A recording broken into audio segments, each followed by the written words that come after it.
Everyone. তো স্ক্রিনে যে ছবিটা আপনারা দেখছেন, ইনি হচ্ছেন ভেনেজুয়েলার রাষ্ট্রপতি নিকোলাস মাদুরো। তো গত 3 দিন আগে ইউএসএ আর্মি বা আমেরিকান আর্মি তাদেরকে নিজের বাড়ি থেকেই তুলে নিয়ে যায় আমেরিকাতে। এবার আপনাদের মনে প্রশ্ন আসবে যে একটা দেশের রাষ্ট্রপতি কিভাবে বা কেনই নিয়ে গেল আমেরিকাতে।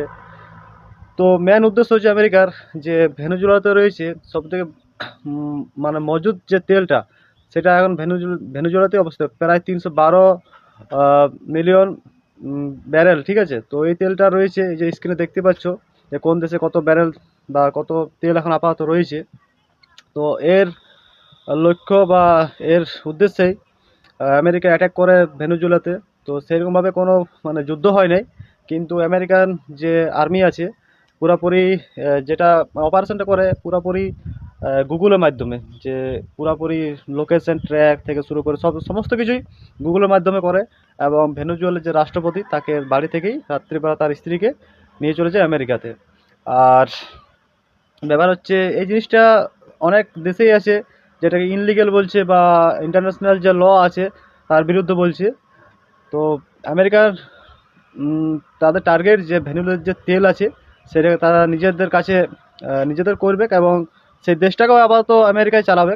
তো সেই ধরনের আহ, মানে সিদ্ধান্ত নিয়েছে আমেরিকান যে রাষ্ট্রপতি আছে ডোনাল্ড ট্রাম্প। ঠিক আছে, যাকে এক কথায় বলতে গেলে সাইকোম্যানও বলা হয়।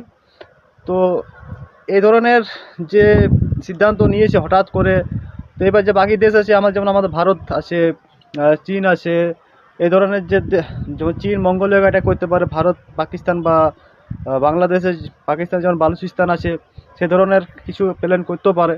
ঠিক আছে, তো অবশ্যই তোমরা কমেন্টে জানাও যে এই ধরনের মানে যে সিদ্ধান্তগুলো নেওয়া একটা কমজোর বা ছোট দেশের উপর অ্যাটাক করা, এগুলো কি সত্যি ঠিক? ঠিক আছে, আর সবথেকে মেন কথা হচ্ছে যে কোনোদিনও কোনো দেশকে ছোট দেশকে অ্যাটাক করা উচিত নয় আমার মতে।